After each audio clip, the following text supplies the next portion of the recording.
Beauty and the Beast, a love story. Legend has it that deep in the woods there was a castle where a fearsome beast lived. The truth is, no one's ever seen the beast before. Belle and her father lived in a nearby village. They loved to walk in the woods. But one winter afternoon, their carriage broke down. They'd never made it that far before. Something in the trees caught their eye. Look, Belle, a castle. Maybe there's someone who can help us. Do you think that's the Beast Castle? They knocked, but no one answered. However, as if by magic, the doors opened by themselves, inviting them in. There was a table served for two, but no one was to be seen. It'd be a shame if the food got cold. So, chatting and laughing, the night took them by surprise. They decided it'd be best to sleep in the castle. The next morning, they were surprised that someone had made breakfast for them, not to mention that their carriage had been repaired. Although they didn't understand what had happened, they were very happy. That's wonderful! We can go back home now. On her way out, a flower caught the young woman's eye. The only rose that had survived the cold. I'll take you with me and take good care of you. How dare you, you thief!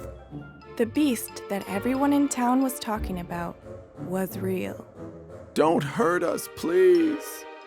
After all I've done for you, this is how you repay me? By stealing my rose? I'm really sorry.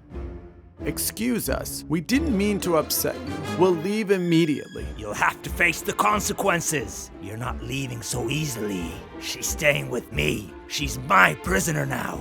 What? Please don't. Please don't take my daughter away from me. I'll plant a new rose bush to make it all up to you. Maybe you'd both like to stay. Don't worry, Dad. Go back home and get help. I'll be fine. So the man, full of sadness, returned to the village. Once there, he told his story and looked for help. Belle's days in the castle were not as she had imagined. The beast treated her as his guest, not as a prisoner. And although the young woman really enjoyed his company, she never dared to ask him about his appearance. She didn't want to hurt his feelings. Bella, you're very quiet. What's wrong? I miss my father. He must feel very lonely without me.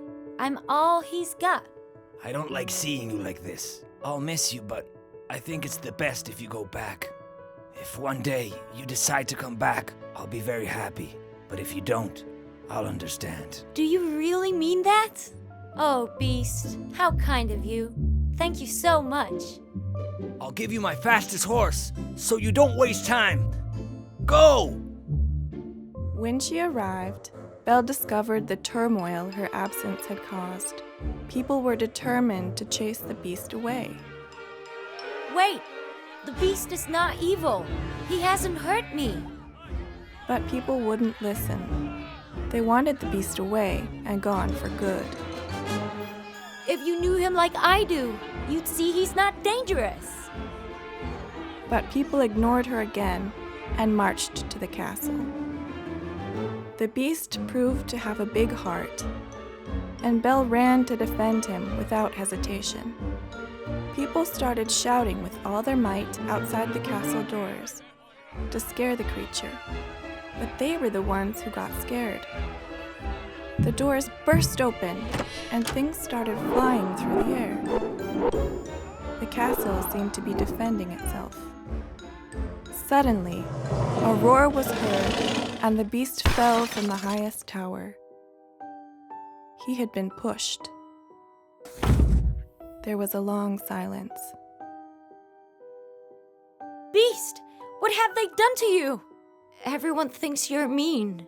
They don't understand that there is a loving heart beneath that frightening exterior.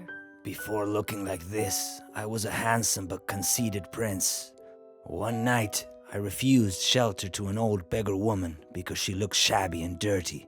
To my surprise, that old lady was an enchantress, so she cursed me and turned me into a beast. I felt ashamed, so I locked myself in the castle. I didn't want anyone to see me like this. The enchantress told me that whoever could see my inner beauty would be able to break the spell. I thought that maybe you might be that person. Belle blushed. She never imagined that she'd meet someone so special when she got lost in the woods. She leaned towards him and kissed him. A whirlwind enveloped the beast, and a magical flash revealed the truth. The curse was broken. Love had triumphed. Belle and the prince lived happily ever after.